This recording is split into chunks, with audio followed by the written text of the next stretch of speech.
Wonderful. What's up, everybody? It's your girl, Brittany Thompson, creator of Get My First Deal. Look, I am so excited to bring you all another episode of the My First Deal story. I know it is hard as I don't know what to do your first real estate deal. And so, for that reason, that singular reason, I am compiling some of the country's best known top investors and some new people, right? To come on here and to tell you all about their first deal story. Now, the reason by that is because you got more excuses than you need to have. And the truth is, everybody has fought a battle to get their first deal. So I'm super excited to have our next guest on. Look, the purpose is to impact, inspire, and influence aspiring investors, entrepreneurs in their journey of real estate investing. This is meant to remove the limiting beliefs of why you can't or shouldn't invest in real estate. Now, with all these stories from all investors from all over the world about how they found, got, and closed their first deal, this podcast creates a community showing you no matter who you are, where you're from, what you've done, you can find, get, and close your first real estate deal.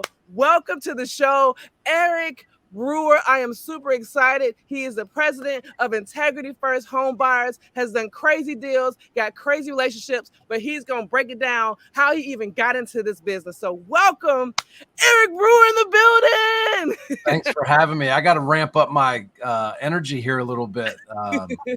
But yeah, I'm excited to be here. Thanks for having me. And I always love telling a good story. And I think after 17 years of being in this business, the story continues to get better and better. Yes. That's a long time in this business. That's a very long time. That means it must be worth it. It feels like it. I don't know what else to base it on, but it feels good. That's awesome. All right, well, let's start here. We know, you're the president of this great, successful company, but who is Eric? Like, what's up? You married, single, kids, no kids? Like, where were you when you first started, when you got your first deal? Tell us about it. So I'm very married and I'm very much a father. I have 5 children. I have a 18-year-old son who's a quarterback and a point guard, and he's a super good kid and a great big brother to his 4 sisters. So I have 5 total kids, 4 daughters that range from the age of 7 to 18 months. So 7 years old, the youngest is 18 months. Wow. And I have a wonderful wife named Sonia that, is just a blessing to not only have those children with, but she does a great job raising them. So that's who I'm in today. We have an organization here that does a couple different variations of real estate deals, from wholesale to turnkey to multifamily to buying and hold. So we do a little bit of everything. I'm happy I do that because with the market changing over the last 3 years, a few of those opportunities or those doors were opened during COVID, and then a few of those are starting to slowly close. And our ability to be able to do some different things, I think, has really helped us stay consistent, even as the market starts to pivot a little bit here recently. But so I did my first deal way back in 2006. Wow. Yeah, which was it was an interesting market back in 2006 when I was going through it, because I didn't know anything to compare it to. Right? It's like folks that start in real estate in 2020, 2021 wouldn't know what 2015 was like, right? So all they knew was multiple offers, 15 people in the same house, escalation clauses. I couldn't spell escalation clause until 2019. I didn't even know what that meant. I wrote a lot of them when I was trying to buy properties, but I never had any of them come in on my houses. But wow. A little bit, something you said that I think is really awesome that you encourage people to do is, regardless of your background, regardless of your experience, that getting into real estate and actually doing it is only as difficult as you convince yourself that it's going to be. Mm-hmm. And at that moment, I thought about my story, and there was no real circumstances that indicated at the age of 20 that I was going to end up in real estate. It wasn't even on my radar. I wasn't surrounded by people that invested in real estate. And frankly, I didn't think I was smart enough or good enough to be in real estate. So what happened for me, and I'll share with you if you like a little bit of my path, and hopefully this will connect with somebody that Yes. might think that their path doesn't allow them to make this choice. I was a kind of a knucklehead in high school. My parents split up around my junior year, and it gave me way too much freedom at the age of 16, and I made bad decisions with that freedom. I was more interested in running around and having fun and spending time with friends than I was about being the best student that I could be. And so when I got out of high school, eventually, I didn't have a whole lot of options. I was not interested in college because I was so relieved to finally be done with the demands of school. The last thing I wanted to do was to get back into school. I remember hearing myself say, I wish I could go back and backhand myself, but I said, I just finished 12 years of school. I'm not signing up for 4 more. So I just kind of messed around for 6 months, and it was, summer after your senior year is always fun. There's beach trips, there's That's right. there's there's whatever schedule you want, Yeah. and then everybody either got a job or went off to college, and I didn't have any friends anymore. So I was sitting around and I was like, well, dang, it's November and there's nothing to do. And Mm. all of my friends are off at college. So I took a couple jobs. One was in construction. I did that for about 2 months and realized I wasn't cut out for construction. They start too early and they work too hard. And Yes. so that didn't work out. And I called my dad for advice because I was I was spinning wheels. And my dad and his father were career military people. And he said, quite frankly, he's like, son, you have no discipline, you have no direction, you have no house, you have no car. And I think the military might be a good option for you. If anything, it's going to give you some discipline. They're going to feed you. You'll have clothing. You won't have a car, but if you do good enough work and you save enough of your money, you can buy one. So I did. I joined the U.S. Army, and I went to Fort Knox, and I remember sitting in my bunk at 4 o'clock in the morning that day, wondering why I was there and what the heck I was thinking. I was getting yelled at and screamed at, and drill sergeants dumped my whole thing out the window, my socks and my t-shirts and my uniform. He's screaming at me, calling my mother names, and No. but it really, as I one of the proudest moments of my life was graduating basic training. And I remember my parents coming to watch me, and I'm marching in step with 200 of my brothers. And it taught me the value of team. It taught me the value of discipline. It taught me the value of hard work. It taught me that I could do things I didn't think I could do. Wow. I never thought I could run 10 miles carrying a 50-pound rucksack and a weapon. I never thought that I could fire a gun 300 yards away and hit something in the middle. And I came out and I went to my permanent duty station. I spent my time at Fort Hood, Texas. And when my time was up, I came back home.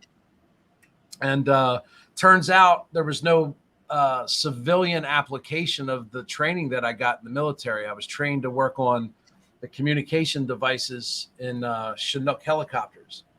So when I came Wow. back, I was, I'd saved a little bit of money, but I couldn't come back and work on helicopters in East York, Pennsylvania, right? They don't make those around here. Right. So I came back and I started looking for something to do.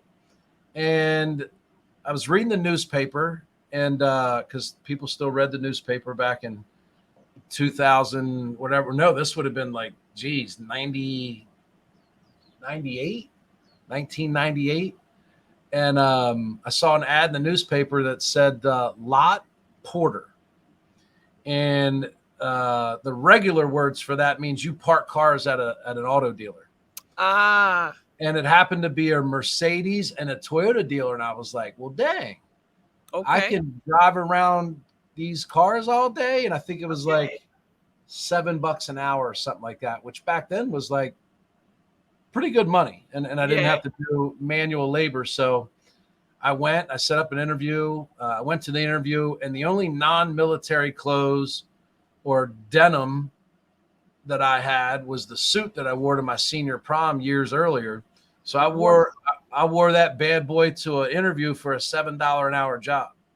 Wow. And I remember I'm sitting in the waiting room, and it's a busy car dealership. And I was at the service department. If you ever been there, right? It's always busy. There's people moving around, and I'm sitting there, and this guy comes out. He's in a suit and tie. He comes out, and he's looking around, and he like double takes and looks back at me, and he goes, "Eric."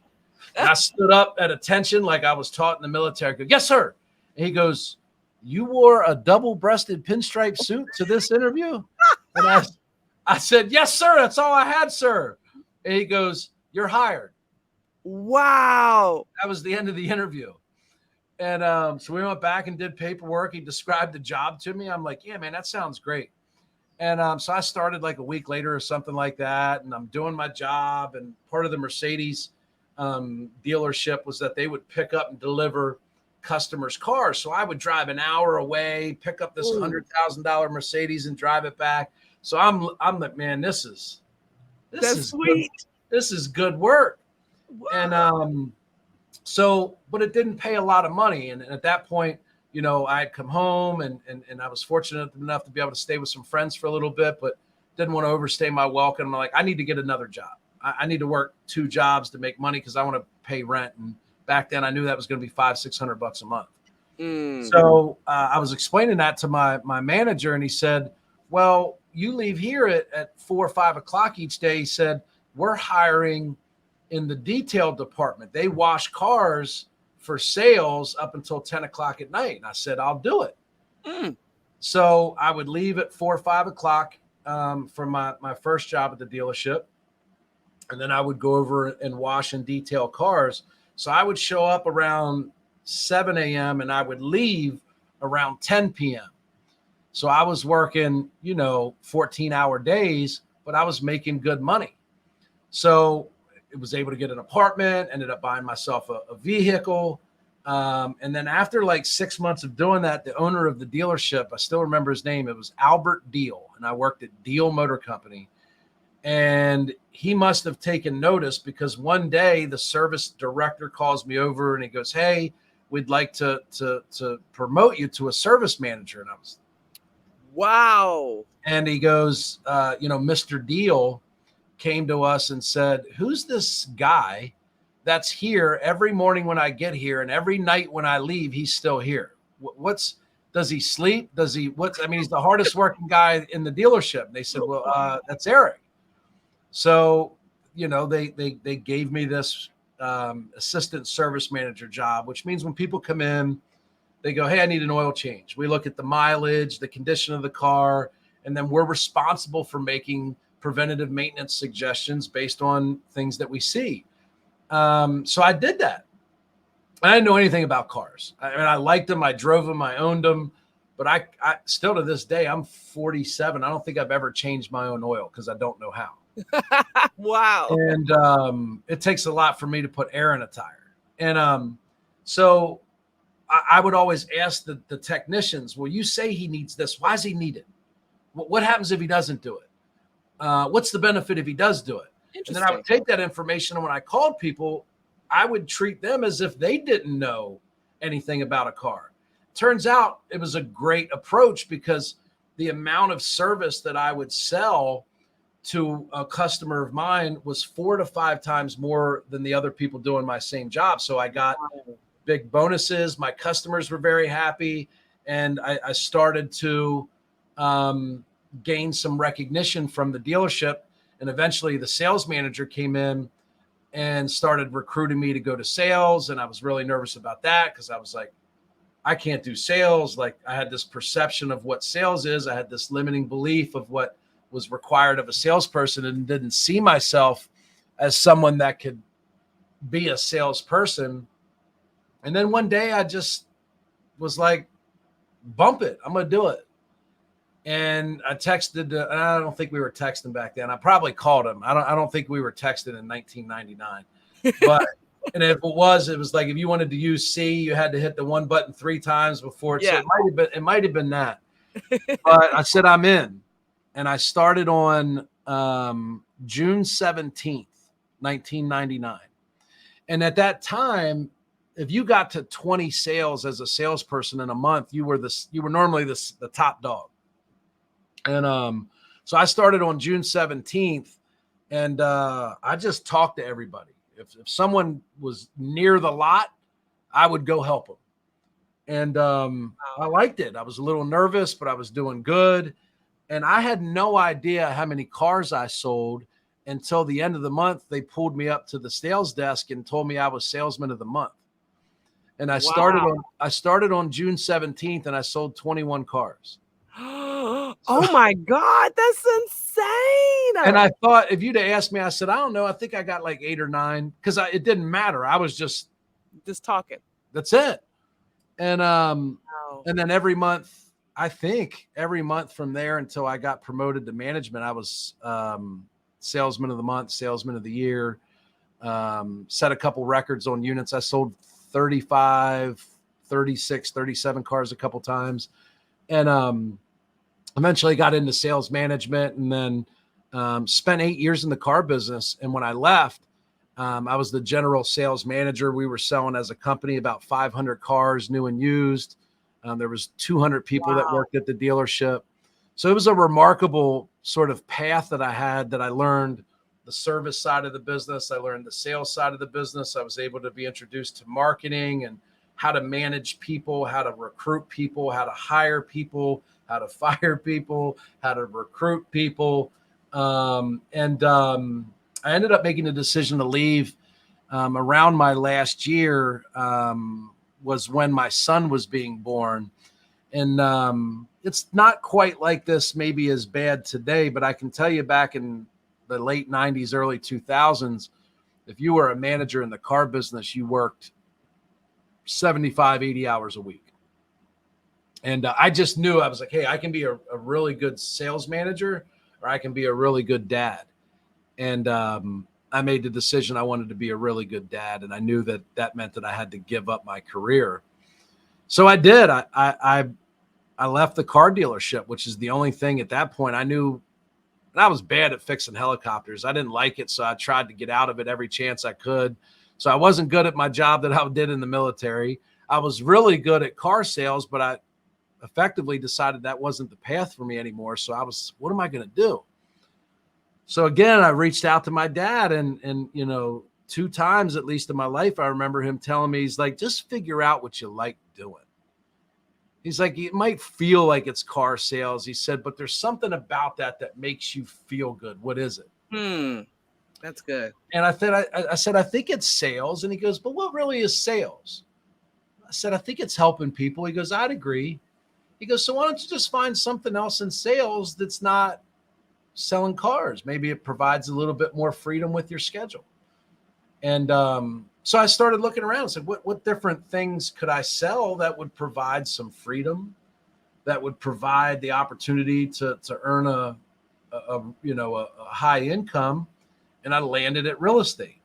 And so I thought about real estate, and I was like, all right.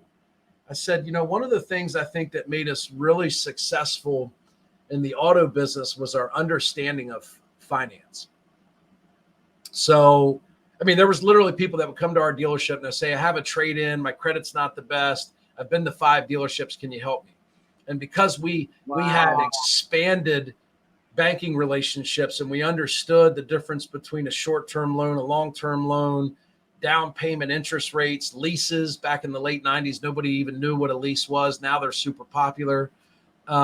We were able to help more people with less than ideal credit circumstances, or less than ideal equity circumstances. So I said, I'm going to get into real estate, but I'm going to start at finance. So I went and got certified and applied at a bunch of different mortgage places and chose one. And I was basically a cold caller for a refi facility. And back then, now you got to remember, now we're at 2005, 2006. This is when rates and all that stuff started to get really crazy. Bank programs I remember selling try and wrap your head around this, reverse amortization loans. Interesting. Yeah, that sounds complicated. Buy a $500,000 house and have a a $600 payment because the principal would increase over the life of the loan because you were making no principal payments, right? And it was because they had said, hey, appreciation's outpacing principal accumulation. We're going to come up with this crazy product that a lot of people can't resist. And sure enough, they were right. But I mean, I think we all know what happened a couple years later, right? But and it turns out I was good at it. And I didn't have to work 14-hour days, and I did make a lot of money. So I'm doing that. And then the owner, who was the general manager, eventually owner of the dealership, called me one day. And he said, hey, I heard you got into real estate. I heard a radio commercial about, I don't know if he used the word flipping houses. It was probably something else. And he said, it's a lot like what we've always done in the car business. It's marketing, it's sales, it's recon, it's all this stuff. And I want to do it, he said. And I'd like to talk to you about maybe doing it with me. I said, okay. Because this guy took me from, he was really my mentor in business and sales and really life from the age of, young 20s to eventually up to a person of importance at a big, national franchise car dealer, bunch of people, bunch of money, bunch of influence, bunch of impact. So I remember going, if he's doing it, I'm doing it. Yeah, absolutely. So I did. And we decided we were going to buy and sell homes. And we had a relationship. He had bought a couple rentals and he had a real estate agent that helped him with that. And he's like, hey man, here's how you do the deal. You buy it, you put the work into it, then you project what you can sell it for. And then you got to pay some commission and stuff like that. We want to make $15,000 a house. And he's like, here's how you find these deals. There's a couple websites and he'll send you the new MLS listings. And we came up with a plan and I started running around looking at houses and doing math. And I came across one. It was 601 Cortland, York, PA 17403. I think that's the address. It's 6-something Cortland, 631, 601. And we walked through the house and we brought the contractor because I hadn't done any construction. So it's me, the contractor, and the real estate agent. We do the numbers and I'm like, this is a deal. The numbers made sense. Contractor says it's $12,000. Asking price is this. We can get X for it. Let's buy it. So we made the offer. It got accepted. Right around settlement, just before, just after, I'm like, hey, I need to meet the contractor back there, make sure we're on schedule and figure out how long it's going to take and all that stuff. And there was a bit of a language barrier. Oh, no. And the real estate agent spoke Spanish. I do not. The contractor does. So we get to the house and I'm doing my best impersonation of how you say 12 in Spanish. And he goes effectively, yep. But who's buying the materials? And I said, wait, you're buying the materials? No mas. I ain't no labor only. What? No. Yeah. So that $12,000 renovation ended up being 30. Oh no. Yeah. So we got the house done though. It looked really nice. And we looked at the numbers and said, maybe we can get an extra 10 for it. And if we don't list it with a real estate agent, we sell it ourselves, we'll save $6,000. If we sell it for 90 instead of 80 and we sell it and save, $7,000 in commissions, we can make a little bit of money. And that's what we did. I ran newspaper ads. I hosted open houses. I had signs out in front of there. I'd get a bunch of leads, just like I did in the car business. I'd get a bunch of leads. I'd qualify them, send them off to a mortgage lender. If they got approved, I'd show them the house and ask them to buy it. And I got somebody to buy it. And they bought it for close to what we wanted for it. And we didn't lose money. We certainly didn't hit a home run. We might have made $7,000 to $10,000. But I learned a valuable lesson, right? I now had a better understanding of how to bid a renovation. I now managed one renovation. I knew about change orders. I found out about quality. I understood what a punch list was and when it should be done and how to manage a schedule. And then we went out and bought another one and made half of the mistakes that I did on the first one, and then did it again, and then did it again, and did it again. And that was, I don't know, maybe May or June of that year. And we might have done a handful of deals. And then the next full year, we did 70 deals. Wow. And almost every single deal was a fix and flip. Like, I don't even know if anybody wholesaled back in 2005 or six.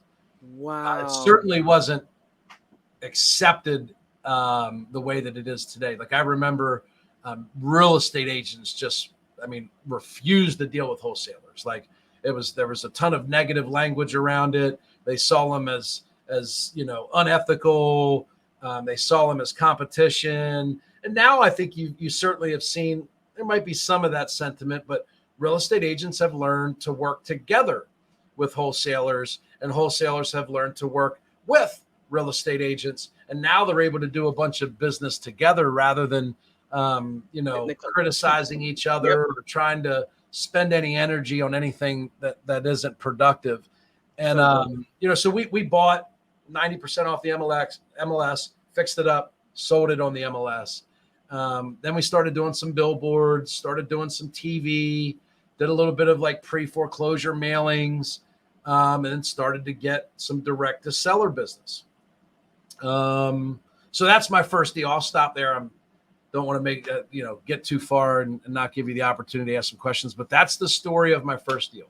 Wow, that is so good. You tell stories so well. So I'm sitting here captivated. I'm like, oh, and then what happened next? And then what'd you do next? So this is amazing. And thank you for being transparent and vulnerable. So I just want to ask a couple of clarifying things here. I know when you originally gave real estate consideration, it was because someone that you respected kind of brought the opportunity to you.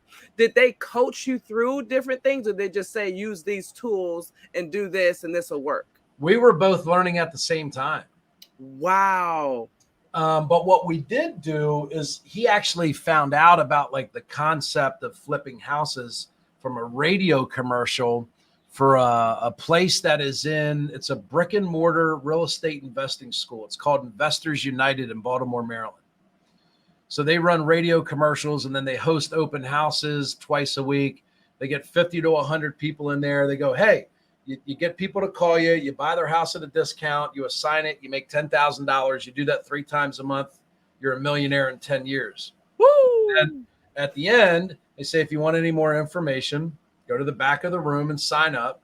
And then you sign up and they send you information and they call you. And it's basically like $15,000 for a 12-month 12-month curriculum where you meet once or twice a week at their school and they teach. So we went through like the first 4 months and it was like how to write a contract. What does an assignment mean? What's due diligence mean? How do you pull a list? How do you find cash buyers? And I was like, oh man, this is good stuff. We're really learning. And then like 5th month, they're like, all right, we're going to cover sales and negotiations. And we looked at each other and like, we're good. And we left, right? Because we had each sold thousands of cars. Like, we didn't need a lot of help with negotiations, and we were anxious to get started. We probably should have hung around for the construction class. Yes. But we got a class of our own. It probably cost about the same money, but that's how we learned. So we learned about what they called contract engineering. It still sticks with me today. About what they taught back then. They taught us subject to, they taught assignments. That's where we kind of got the grassroots understanding of real estate wholesaling, and just ran with it and then went out and just took action and messed up and looked back on it and said, what did we mess up on? Let's not do that again. And just kept repeating, rinse and repeat over and over. And about our 3rd or 4th year, we broke the 200 deal mark in 1 year, and then sort of hovered around 200 deals for a super long time, until I really started leaning into wholesaling in 2013, 2014. There was a gentleman that was a friend of a friend of a friend, that owned a home investors franchise in Atlanta, Georgia. And he moved back here to be with his wife and their family. And he's like, listen, like I can come back here and either start my own deal or I can try and find someone that I think's a good fit to work for. And Wow. we said, what do you do? He's like, I wholesale. We go, what do you mean wholesale? And he goes, I buy at a discount and I sell at a discount. Why would you do that? I said, we can rehab it and make more money. And that was a point of contention for us because he'd go, hey, I got an offer of 100. We paid 70. And I'm like, yeah, but if I fix it up, I can make an extra 20. But so we did a couple of them. We learned the value of not doing construction. Yep. A wholesale deal is clean. I'm out. Yep. I don't have the brain damage of going through 7 months of construction. I'm not getting cut on appraisals. I'm not getting a home inspection and having somebody ask me for $7,000 worth of crap. That's right. So we started doing, I bet wholesale was probably 30% of our business.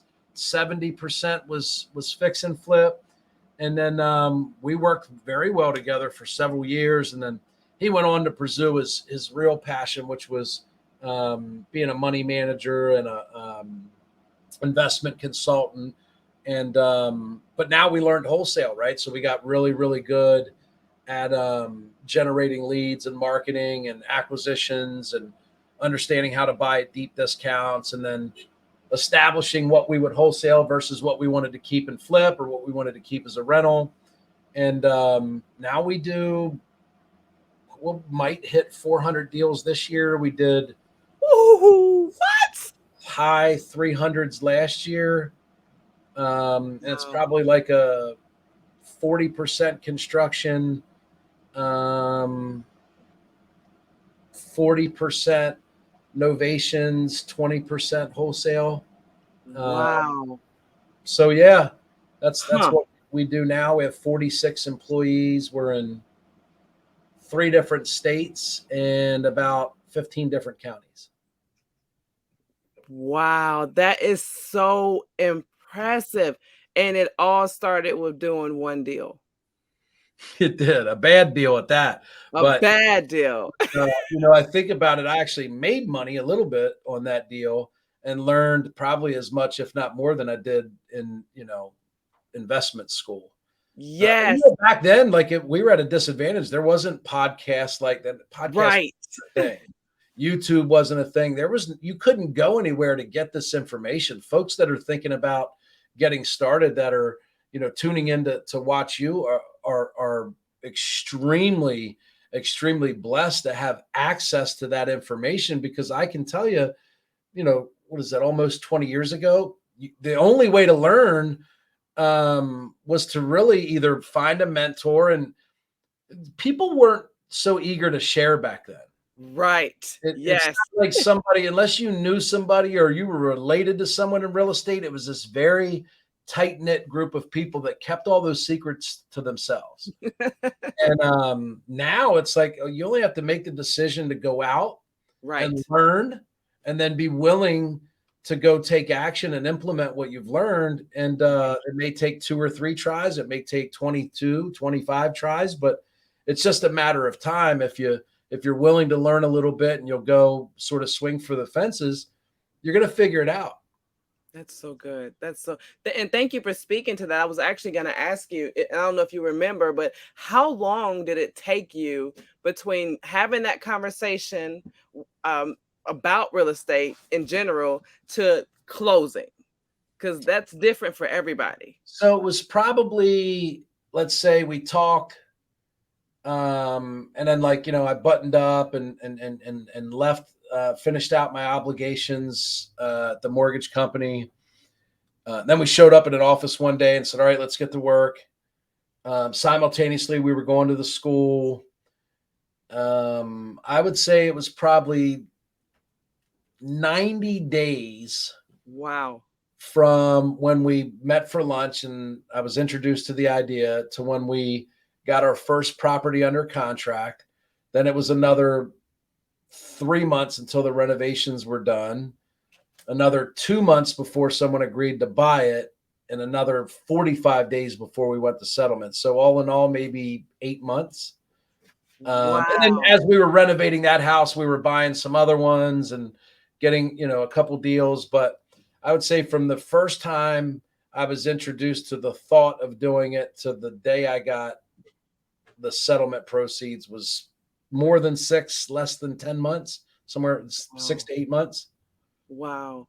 I think that that's really powerful because I feel like what's out there, or there's this thinking that I can get out and I can be an investor today and I can close next week. While it's entirely possible, how realistic is it if you know absolutely nothing, never done a deal, not a guru, all those things? So I always ask that question because time is different for everybody. And I want to really dispel this myth that it's instantaneous. Like people want the microwave success when it comes to investing.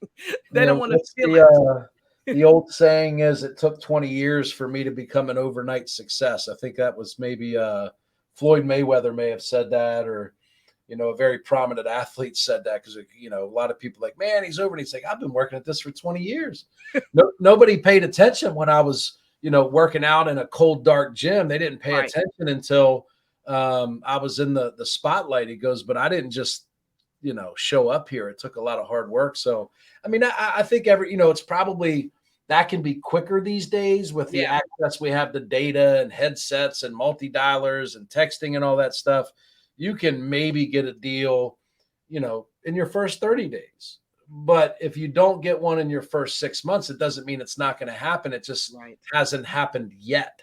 Right. Right. But yeah, it took me 8 months to see the fruits of my labor. That's powerful. And so for me, it took me 9 months, but it took 9 months because I was trying different things. Like, I Yeah. love hearing that you were like, this is the strategy. I'm going to execute. We're going to complete it. And then boom, go to the next. I was like, oh, shiny thing. Oh, guru. Because 2016, there was a whole lot more people talking about wholesaling and real estate. So it was easy. And that's something that people are having to kind of distinguish even now. It's like, who do I trust? What do I do? How do I do this? So thank you for Yeah, sharing that. That's for a sure. powerful part of it. I love that. Well, I mean, you've broken down so many details, and hopefully, the listeners can hear. First of all, I'm different from you. You're different from the next person, and we all have a journey. And ultimately, because you decided to say yes, and despite your past, despite whatever your hiccups were in the past, you executed, and now you're standing here as an accomplished businessman with a successful family and a military history. And it's really admirable, and I'm grateful that you decided to push, because I'm pretty sure there were probably some points where you were just like, you know what? I don't know if I want to do this anymore. I wouldn't be able to count them on both hands. You and that's a big deal, because we all feel that way. Like, what the heck is why? That's for So sure. Yeah.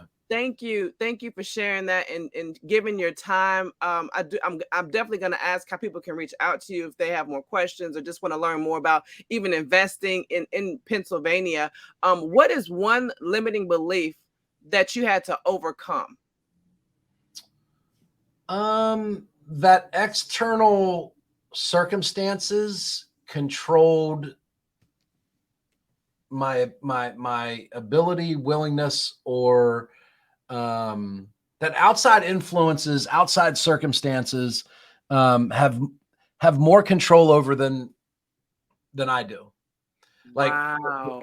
the people that care about what you do, that have an opinion about what you do, that stand in the way somehow of you doing it, none of that means anything if you have an internal commitment and belief. Other people's opinions cannot trump our beliefs. Wow. That is so Like, good. I teach a lot of people about purpose and finding their purpose and defining their core values in their business. And one of the things we always talk about, or a good example that I use, is Microsoft's purpose. So they're if you ever read Four Disciplines of Execution or any Jim Collins books, they talk about a BHAG, a big, hairy, audacious goal. And in like 1990, Microsoft's big goal was to have a computer on the desk of every person in the world. And everybody's like, you're crazy, you're nuts. And we remember computers in the 80s were taller than me and they Yes. cost $7 million. Yes. Right. So, like at the time, everybody had an opinion, but it was not bigger than their belief. So what you have to do is get in touch with your beliefs, and then other people's opinions just frankly shouldn't matter. They either align with it and they support you, or they don't align and I block them out. Because I told myself multiple times because of my outside circumstances that I couldn't be a salesperson. I wouldn't be good at it. I couldn't get into real estate. It was too difficult. You had to know somebody. You had to have money. You had to have experience. And it's just not true. Those were outside opinions. But at some point, my belief out tipped the scales of other people's opinions. And that's when I really started to have success. That is what I'm talking about. I hope that y'all heard everything he just said. That's one of the biggest things I hear traveling, meeting people at conferences is the fear. Number one, the fear of failing, right? The fear of looking bad. And what are people going to think if I lose? Like it's insane, but that stops so many people from going forward. So I love that you touch on that and that you share and that you open up, because that's the stuff we need to hear over and over and over again. Like every day we need to know, hey, we got to push. Somebody's not going to like it, but it's not about them. It's about me. It's what I'm going to be able to do for my family. They're not paying my bills, that type of thing. So thank you for touching on that. I appreciate that. And as we wrap, like tell the people, Eric, how can people reach you? Is there a preferred social media? How do people engage with you? The best way is to just find me on social media. Pretty active on Facebook. You can just look me up, Eric Brewer. There's like me and some hockey player. I'm not the hockey player. So if you look up Eric Brewer on Facebook or Eric Brewer Invest on Instagram, best place to go is to Instagram. I found myself, I've been on a couple podcasts in the last year or two, and I'm sneaking up on the 5,000 friend cap that Facebook puts on you. So the best place is to find me on Instagram if you're on there. And I talk a lot about real estate. I talk a lot about being a dad. I talk a lot about being a husband. I talk a lot about deals. I talk about private money. I talk about rentals. I talk about mastermind groups. I talk about all the stuff I go through. And I just open it up and put it out there for other people to learn from. And the universe has given that back to me and tenfold. So I'll continue to do that and push myself to be a better giver. And I love it when people engage with me on social media. So having this opportunity to speak with you and letting you share my story is a very big, blessing to me. So I appreciate that. Oh my gosh. Well, you know what? I'm grateful to you for your time, because you've given something that I can't, like you can't reproduce it. So I know how valuable that is. So thank you for sharing your story. And I can't wait. We right now we're in the middle of doing a free challenge helping people get their first real estate deal. And I can't wait to send people to you that are over there in Pennsylvania. I just can't wait to overwhelm and overload you. And just as a side note, y'all, if you're interested in investing in real estate and don't know where to start, don't know how, don't know what feeling overwhelmed, go to getmyfirstdeal.com and register. Every month we do a free challenge, free FREE, because I want to equip and empower people to go out and at least attempt to do their first deal and at least know what they're getting into before they commit hundreds and thousands of dollars, if and when all possible. So if that resonates with you, like I said, go to getmyfirstdeal.com. Eric, thank you so much for giving us your time, sharing your story, and just being an open book. And I pray that people can receive the knowledge and the wisdom, and maybe they hear something in your story that they haven't heard before that encourages them to just say yes, like you've done on multiple occasions, and just push forward regardless of what everything looks like. So thank you so much, Eric. I am so You're very grateful. welcome. Thank you. And this is the conclusion of the My First Deal Story podcast. Let's keep it going. Let's go. You can do it.